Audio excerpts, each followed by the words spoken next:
Chers frères et sœurs, chers amis, je suis heureux de vous retrouver pour cette deuxième vidéo à l'intérieur de l'église Saint-Nicolas de Châteaubriand. C'est l'occasion, puisque nous avons un peu de temps pendant cette situation de confinement, c'est l'occasion donc de découvrir un peu notre patrimoine.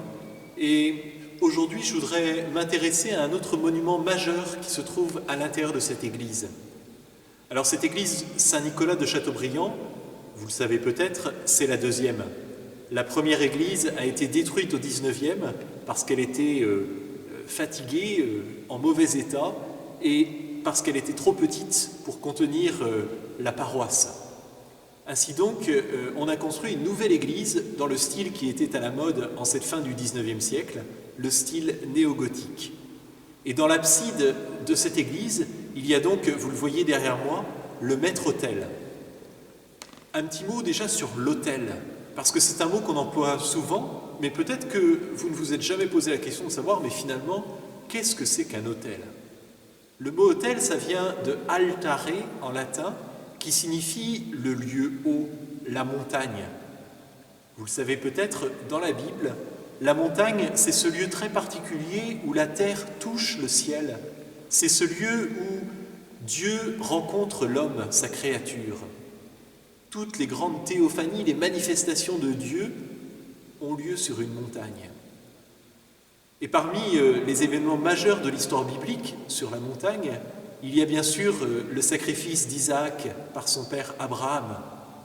Il y a également cette rencontre entre Moïse et le Seigneur sur le mont Sinaï, où le Seigneur va donner sa loi en l'inscrivant sur des tables de pierre. Et puis, il y a toutes les séries de manifestations du Christ sur la montagne, lorsqu'il donne lui-même sa loi, également lorsqu'il est transfiguré sur la montagne, et enfin, de façon presque ultime, au moment où il donne sa vie pour nous sur le calvaire. Cette montagne où la croix fait la jonction entre le ciel et la terre. Eh bien, l'autel, c'est la montagne de l'Église. C'est le lieu où a lieu justement le sacrifice eucharistique qui rend présent le sacrifice du Christ sur la croix. Et donc, il faut monter à l'autel. C'est pourquoi le prêtre gravit les gradins, ces quelques marches qui le séparent de l'autel, le lieu le plus élevé, le lieu le plus important de l'Église, vers lequel convergent tous les regards. Le prêtre prononce ce psaume « Je monterai à l'autel du Seigneur, introibo ad altare Dei ». En arrivant à cet autel, la première image que nous rencontrons, c'est celle qui se trouve sur le devant de l'autel, qu'on appelle l'antépendium. Ce devant d'autel représente ici, à Saint-Nicolas, la dernière scène, ce que nous allons commémorer le jeudi saint, lorsque Jésus institue l'Eucharistie. Vous voyez, le Christ est au centre, ici, on le reconnaît avec son auréole, avec une croix, ce qu'on appelle un nimbe crucifère, et il est en train de donner la bénédiction sur la coupe et sur le pain. Et il est entouré de deux apôtres, Saint Jean, représenté tout jeune ici, qui s'appuie sur le côté du Seigneur, qui repose sur son cœur. Saint Jean, selon la tradition de l'Église, c'est le disciple bien-aimé, c'est celui qui se trouvera près de la croix de notre Seigneur, c'est celui qui verra son côté transpercé, duquel ont jailli l'eau et le sang qui préfigurent les sacrements du baptême et de l'Eucharistie pour la vie nouvelle. Saint Jean, c'est le mystique de la bande des apôtres, c'est le théologien, celui qui veut contempler le mystère. Il est ici accompagné par Pierre, Pierre qui se trouve de l'autre côté. Pierre, c'est l'homme du concret, l'homme du réel, l'homme qui pose toujours les questions au Christ, questions qui nous rendent bien souvent service d'ailleurs. Pierre, c'est l'apôtre à qui le Christ confie son Église. « Tu es Pierre, et sur cette pierre, je bâtirai mon Église », lui dit-il. Pierre et Jean, ce sont donc ceux qui entourent le Christ sur cette image. Ce sont également ceux qui seront les témoins de la résurrection. Au soir de Pâques, après avoir eu l'annonce de la résurrection par les femmes, Pierre et Jean courent au tombeau. Et Jean arrive le premier parce qu'il est le plus jeune, mais il se tient à l'extérieur du tombeau. Il laisse d'abord passer Pierre. Il y a la primauté de Pierre. Pierre qui va rentrer dans le tombeau et qui va constater que le Seigneur n'est plus là. Quant à Jean, lui, comme le dit sobrement l'Évangile, il vit et il crut. Pierre et Jean sont représentés à côté de notre Seigneur au moment de la dernière scène où Jésus institue l'Eucharistie. Et pour nous aider à comprendre, il y a une phrase latine écrite sous l'autel « Hoc facite in meam commemorationem » « Faites ceci en mémoire de moi ». Cette phrase, vous la reconnaissez, ce sont les paroles de la consécration que le prêtre prononce sur le calice. « Vous ferez cela en mémoire de moi ». L'Eucharistie, c'est ce moment unique où Dieu se rend présent sous les espèces du pain et du vin. Cette Eucharistie est célébrée ici à l'autel. Et tout l'autel est décoré avec des éléments symboliques qui représentent le sacrifice du Christ. Alors le premier élément que je voudrais vous montrer, c'est celui qui se trouve ici, sur le côté. Il s'agit de la représentation d'un oiseau, et pas n'importe lequel, un pélican. Vous allez me dire, mais que vient faire un pélican sur cet autel, dans cette église ? Le pélican, en fait, c'est un animal traditionnellement associé au Christ. C'est ce qu'on appelle un animal christologique.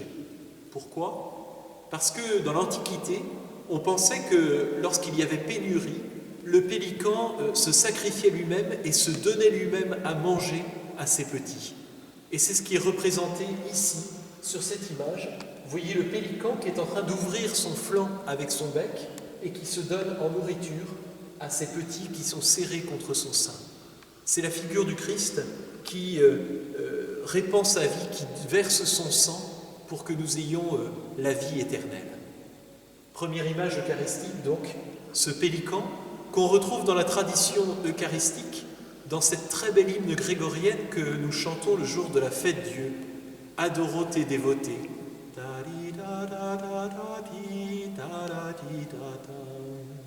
Dans le dernier couplet de cet hymne attribué à saint Thomas d'Aquin, il y a cette mention de Pie Pellicane, le pieux pélican, qui est donc une figure du Christ. De l'autre côté, de façon symétrique, il y a une image qui est plus connue. Cette image, on la trouve dans l'Apocalypse, ce dernier livre de la révélation biblique, ce dernier livre de la Bible. Au chapitre 5 de l'Apocalypse, il y a cette grande liturgie cosmique avec l'agneau de Dieu, celui qui va ouvrir le livre qui contient 7 sceaux. Et vous voyez ici, l'agneau est sur un livre ouvert et il y a 7 sceaux qu'il va briser. 7, c'est le chiffre de la totalité, c'est le chiffre de la plénitude. À partir du Christ, tout est dit. Dieu a tout dit, sa parole ultime, c'est le Christ. Ainsi donc, l'agneau qui s'offre en sacrifice est la parole ultime du Seigneur qui donne sa vie pour que nous ayons la vie. Lorsque le prêtre monte à l'autel et qu'il vient célébrer ici l'Eucharistie, eh bien, la première image qu'il trouve devant lui, c'est sur cette porte du tabernacle, l'image du Christ bon pasteur. La mission du prêtre, c'est de conduire son peuple jusqu'à Dieu. C'est celui qui va rassembler le troupeau du Seigneur, son Église, pour la conduire et pour lui donner les verts pâturages, la vie éternelle. Ce bon pasteur, il tient sa brebis. Et c'est clairement le Christ, on le reconnaît à nouveau à son âme crucifère. Et puis il est inséré dans une forme en amande qu'on appelle une mandorle. Cette mandorle, c'est l'espace de gloire. Le Christ, bon pasteur, nous fait rentrer dans la gloire avec lui. Cette porte du tabernacle, elle est entourée par 2 anges. 2 anges en prière, 2 anges messagers. Peut-être vous souvenez-vous dans la Bible, dans le temple de Jérusalem, le lieu le plus sacré, le Saint des Saints, contenait l'arche d'alliance. Et sur l'arche d'alliance, il y avait ce qu'on appelait le propitiatoire, c'est-à-dire cette planche qui recouvrait l'arche d'alliance et qui était le point de contact entre Dieu et son peuple. Le lieu de sa présence. Et ce lieu de sa présence, sur le propitiatoire, il y avait 2 anges, 2 chérubins, qui étaient affrontés, représentés l'un en face de l'autre, avec leurs ailes déployées devant eux. Ainsi donc, traditionnellement, en histoire de l'art, quand on représente deux anges face à face, c'est pour manifester cet espace de gloire, ce lieu où Dieu se rend présent. Et Dieu est véritablement présent dans le tabernacle et également au moment de l'Eucharistie sur l'autel. Sur cet autel, il y a encore beaucoup d'autres symboles. Par exemple, si nous regardons sur le décor assez travaillé des côtés, on a un décor en rinceaux, c'est-à-dire des volutes de feuillage, qui sont en fait de la vigne. Vous apercevez peut-être des grappes de raisin et puis des feuilles de vigne.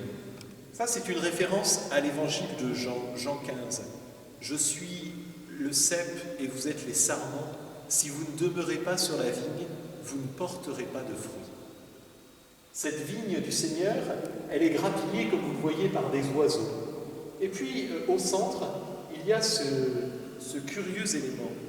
Il s'agit en fait d'un encensoir, une cassolette qui contient les charbons ardents, dans laquelle on fait brûler un parfum dont la fumée monte vers le ciel, comme vous le voyez. C'est le signe de la prière, car l'autel, c'est le lieu de la prière par excellence, la prière eucharistique. Que ma prière monte vers toi, Seigneur, comme l'encens, et mes mains comme l'offrande du soir, dit le psaume. Eh bien, cet encens qui s'élève, il est le signe de la prière, de notre prière, qui monte vers le ciel et qui répand une agréable odeur. Enfin, au-dessus de la porte du tabernacle, se trouve l'Esprit Saint, cette colombe qui va descendre du ciel et qui va sanctifier et donner la vie divine au peuple rassemblé. Au moment de la messe, par les épiclèses, le prêtre appelle l'Esprit Saint pour qu'il vienne consacrer les offrandes. Mais vous voyez peut-être que cette colombe de l'Esprit Saint, elle est représentée sur un triangle rayonnant, signe de la très sainte Trinité, Dieu Père, Fils et Saint-Esprit. Car dans la messe, c'est bien toute la Trinité qui est à l'œuvre. Au-dessus du tabernacle, lorsque nous levons vers les yeux vers le ciel, nous croisons la croix qui est dans un espèce de petit édifice, un petit temple pourrait-on dire, surmonté d'un pinacle. Cette croix lumineuse, elle est le signe vers lequel nous devons tourner nos regards, précisément pour entendre le Christ qui nous dit « Ils lèveront les yeux vers celui qu'ils ont transpercé ». La croix, c'est ce pont qui nous conduit de la terre vers le ciel, qui vient sceller l'alliance définitive entre Dieu et son peuple. Voilà, frères et sœurs, une brève présentation de ce maître-autel magnifique. Je vous invite, lors de votre prochaine visite dans cette église, à le contempler et à prier Jésus Eucharistie, Jésus qui se donne à nous, qui se donne en nourriture. Alors, dans ces moments où vous êtes privés de la nourriture eucharistique, puisque vous ne pouvez pas recevoir la communion, eh bien, peut-être qu'en venant méditer devant cet autel, c'est l'occasion de faire ce qu'on appelle une communion spirituelle, de méditer sur la grâce que le Seigneur veut bien accorder à celui qui se tourne résolument vers lui. Chers frères et sœurs, bonne journée, bon courage et à très bientôt, bien unis dans la prière.